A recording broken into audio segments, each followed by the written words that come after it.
I stood in that motel doorway, completely frozen, and the first thing that hit me wasn't what I saw. It was the smell, you know? Her perfume. That expensive one I bought her for our anniversary, mixed with sweat and something else. Something I couldn't name, but my body already knew.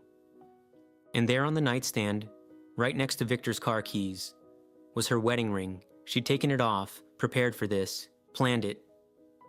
But I'm getting ahead of myself. Ostak, let me back up. 6 months before that moment, 6 months before my entire world collapsed in room 11 of the Sunrise Motel. It was just a regular Tuesday morning. I was making eggs. Lena was putting on her makeup at the kitchen table. We did this every morning, right? Our little routine. Married 8 years, comfortable, safe. That's when our car decided to die. Just wouldn't start. Battery? Alternator? I don't know. I'm IT, not a mechanic. And Lena had this important presentation at work. She was Victor's personal assistant, had been for 3 years, and she was panicking because she couldn't be late. So I called her, told her the situation, and she said, don't worry, she'd figure it out. 10 minutes later, Victor pulled up in his black BMW. My boss. Well, technically my boss's boss. 45 years old, successful, always professional at company dinners. Always shook my hand firmly and asked about my projects. Good guy, you know? Or so I thought. And, he rolled down the window and smiled. Heard about the car trouble. We're going to the same place anyway. Why waste gas, right? На роботу нам же в один бік, чого добру пропадати. I remember being so grateful, like genuinely relieved. I kissed Lena goodbye, watched her slide into that leather passenger seat, waved as they drove off. One less thing to worry about. We'd get the car fixed over the weekend, except we didn't. Let's wait until we have more saved up, Lena said. Made sense. Car repairs are expensive, and Victor kept offering rides every morning. 7:15 like clockwork. His BMW would pull up, she'd grab her coffee, kiss my cheek, and off they'd go. Weeks passed, then months, just until we're more stable financially, she'd say. And I'd agree, because why wouldn't I? Victor was doing us a favor, being a good boss, a good friend even. I actually thought Victor was doing us a favor. Ostak, I was that stupid. The first crack appeared about 3 months in. I called her one morning, 8:45, just to ask if she wanted me to pick up groceries on my way home. She didn't answer. Tried again. Nothing. Then a text came through. Busy morning in meeting. Normal, right? Except, I work in IT for the same company. I have access to all the calendars. So later that day, just curious, not suspicious, I checked the schedule. No. Meetings. Not a single one before 10. I brushed it off. Maybe it was spontaneous. Maybe I missed something. The unease sat in my stomach like a stone. But I ignored it. Knew. What else was I supposed to do? Then came the shirt incident, Saturday morning. I'm doing laundry. One of my jobs since Lena worked longer hours than me. I'm sorting through the hamper and I find her blue blouse. The one she wore Thursday. There's a stain on the collar. Foundation, but not her shade. Darker, warmer. And when I lifted it closer, there was a smell. Men's cologne. Not Victor's usual. He wore something expensive and subtle. I'd know it. We stood in elevators together all the time. This was different, cheaper, sweeter. My hand started shaking. When I asked her about it that evening, casual-like, didn't want to seem accusatory, she barely looked up from her phone. Oh, that. Spilled coffee at work. Victor lent me his jacket. Must have rubbed off. Made sense. Totally made sense. I wanted it to make sense. So I nodded like an idiot and said, okay, короче, я як дурень киваю головою и кажу, ясно. But the cracks kept growing. Victor started picking. Her up earlier. 7:15 became 7 o'clock. Then 6:45. New client, Lena explained. Early meetings. You know how it is. Except I checked Victor's calendar. Because by now I couldn't help myself. And his first meeting was never before 9:30. So where was that extra hour going? What were they doing with all that time? I started noticing other things too. Small things that maybe didn't mean anything on their own. But together, they painted a picture I didn't want to see. She started showering as soon as she got home. Every single day. Before dinner. Before saying hello properly. Just straight to the bathroom. And she'd be in there for 20 minutes. Sometimes half an hour. I could hear the water running. Constant. Like she was washing something off. Her phone habits changed too. She used to leave it on the counter. Face up. Didn't care. Now it was always face down. Always on silent. And she'd take it with her everywhere. Bathroom, kitchen, even just to water the plants on the balcony. Ostak. Like it was attached to her hand. I mentioned it at dinner one night. Tried to sound casual. Seems like you're leaving earlier and earlier. Everything okay at work? Her reaction, it was like I'd accused her of murder. She got defensive. Really defensive. Face red, voice rising. What are you trying to say? Timinina de viraish? After 8 years? After everything? I apologized. I actually apologized. Told her I was just worried she was working too hard. She softened then. Kissed my forehead. Said she appreciated my concern, but everything was fine. I let it go. What choice did I have? Then Svetlana from accounting. This was about a week later. I bumped into her in the parking lot after work. She gave me this look, this look of pity mixed with something else. Knowledge, maybe. She opened her mouth like she wanted to say something. Stopped. Started again. Your wife, she seems happy lately. The way she said happy, it was loaded, heavy, like the word meant something else entirely. I laughed it off. Yeah, she likes her job. But Svetlana's face, I couldn't shake it.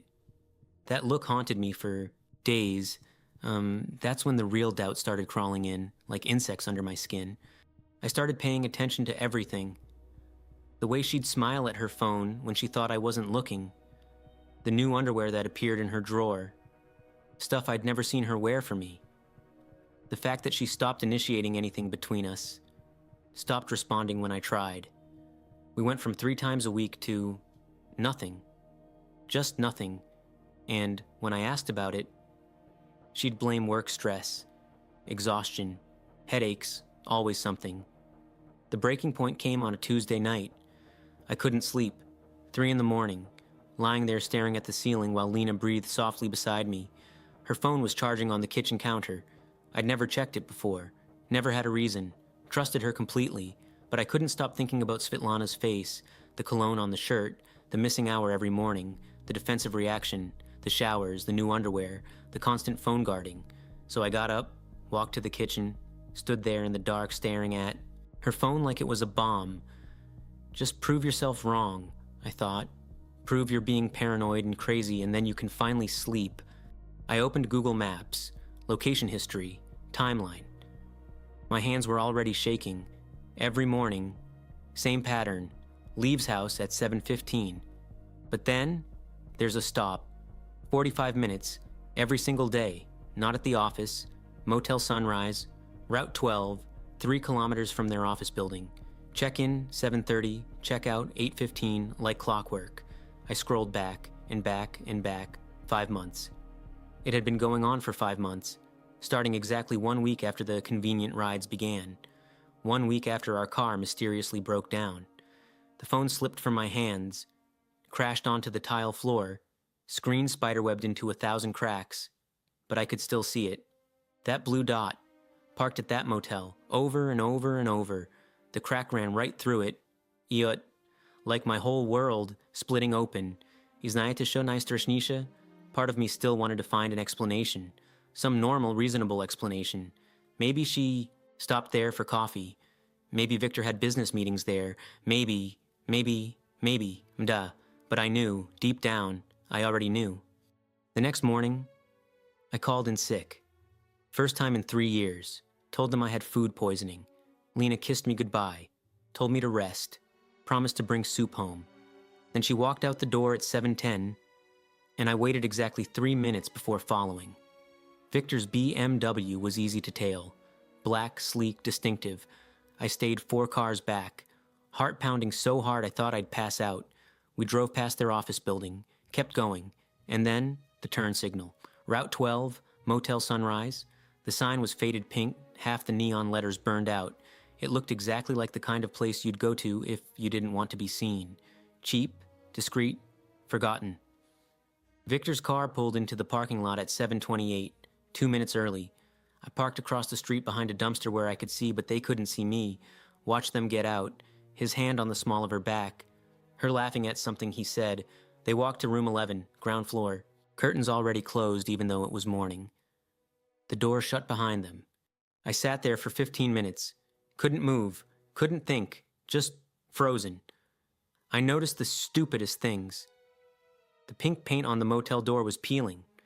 Someone had left a single shoe in the parking lot. A red sneaker, just sitting there. There were cigarette butts scattered under the window of room 11. From room 9, I could hear a TV, a game show, someone winning a vacation they'd probably never take. Room 11 was quiet, too quiet, then not quiet. My legs moved on their own, 43 steps across that parking lot. I counted every one. Past the office where someone was watching a small TV behind scratched plexiglass, past room 9 with its game show, to room 11. I could hear sounds from inside, not words, just sounds. Sounds I thought I knew. Sounds that should have been mine. But wrong, different, meant for someone else. The doorknob was warm, recently touched. I turned it, expecting it to be locked. It wasn't. No. Czemu bym zamykać się, right? Who would ever come? The door opened. The smell hit first, her perfume, the expensive one, mixed with sweat and something I couldn't name. The room was dim, curtains blocking most of the light, but I could see everything. The champagne bottle on the nightstand, empty, Victor's car keys, her wedding ring, right next to them, deliberately placed. She'd taken it off, prepared for this, planned it, and there they were. I don't need to describe what I saw. Your brain can fill in the rest. It's probably worse than whatever you're imagining anyway. She gasped, not scared, annoyed, like I'd interrupted something important, like I was the inconvenience. Victor didn't even stop moving for a full second, just froze mid-motion. His face turned toward me, mouth open, no words. The sheets were blue, the same color as our sheets at home. Why did I notice that? Of all the things, why did my brain decide that was important? Victor started saying something, my name maybe, an explanation, words that didn't land, just sounds, meaningless sounds. Lena pulled the sheet up to cover herself. Modesty. Now. After everything. Yet, she wasn't crying. That's what broke me. What really, truly shattered whatever was left. She wasn't crying. Wasn't apologizing. Just staring at me with this expression I'd never seen before. Resentment, maybe. Or relief. Like she was glad it was finally over. Glad she didn't have to hide anymore. I tried to speak. Mouth opened, nothing came out. My throat had closed up completely, so I backed away, left the door open, walked back across that parking lot, 43 steps, got in my car, sat in the driver's seat, realized I was still holding my coffee cup from home, still warm. I'd brought it with me without thinking. Regular morning routine, get coffee, follow wife to motel where she's been having an affair for 5 months, normal Tuesday. Ja prosidził tam 2 godziny. Just sat there, staring at room 11. The door was closed now. They'd closed it and probably finished whatever they were doing. Because Victor's BMW stayed parked there another hour, a full hour. They weren't even ashamed enough to leave early. Ostak. When I finally drove home, I moved on autopilot, went to the bedroom, started packing her stuff, carefully, neatly, folded everything, put it in suitcases.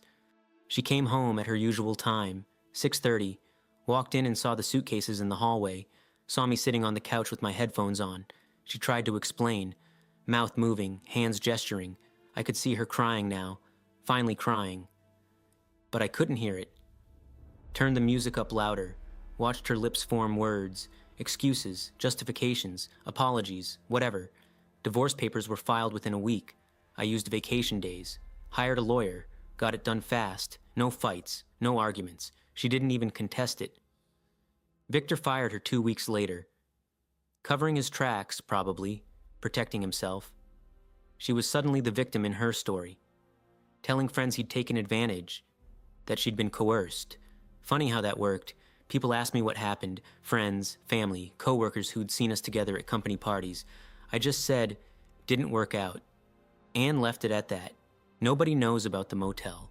Nobody knows about the Google Maps timeline or the early morning rides or room 11 with its blue sheets and cigarette butts outside.